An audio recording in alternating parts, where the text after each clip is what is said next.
കൂട്ടുകാരെ, ഓരോ ദിവസവും എത്രയെത്ര റോഡ് അപകടങ്ങളാണ് നാം കേൾക്കുന്നത്, അല്ലേ?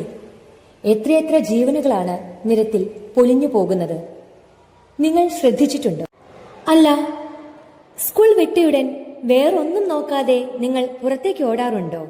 എങ്കിൽ അങ്ങനെ ഒരിക്കലും ചെയ്യരുത് കേട്ടോ. റോഡിലൂടെ വരുന്ന വാഹനങ്ങൾക്ക് നിങ്ങളെ കാണാൻ സാധിക്കാതെ വരികയും അപകടം പറ്റുകയും ചെയ്യും.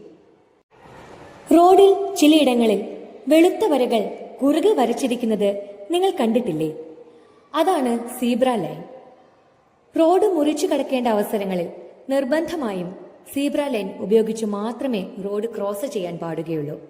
കൂടാതെ നിർത്തിയിട്ട വാഹനങ്ങളോട് ചേർന്നും വളവുകളിലും റോഡ് മുറിച്ചു കടക്കുകയും ചെയ്യരുത്.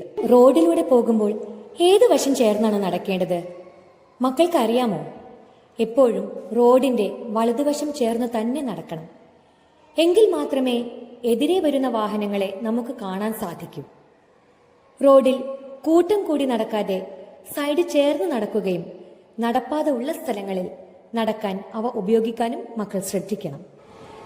ഇരുചക്ര വാഹനങ്ങളിൽ യാത്ര ചെയ്യുമ്പോൾ മുൻപിലും പുറകിലും ഇരിക്കുന്നവർ നിർബന്ധമായും ഹെൽമറ്റ് ധരിക്കണം. നിങ്ങൾ നിർത്തിയിട്ട വാഹനങ്ങൾ കയറി കളിക്കാറുണ്ടോ? ഒരിക്കലും അങ്ങനെ ചെയ്യരുത്. കാരണം അത് അപകടങ്ങൾക്ക് വഴിവെക്കും. ഇക്കാര്യങ്ങളൊക്കെ ശ്രദ്ധിച്ചാൽ റോഡ് അപകടങ്ങൾ കുറയ്ക്കാൻ ഒരു പരിധിവരെ നമ്മൾക്കും സാധിക്കും. നിങ്ങൾക്ക് കിട്ടിയ ഈ വിലപ്പെട്ട അറിവുകൾ നിങ്ങളുടെ മുതിർന്നവരുമായും കൂട്ടുകാരുമായും പങ്കുവെക്കാനും പാലിക്കാനും മറക്കരുത്.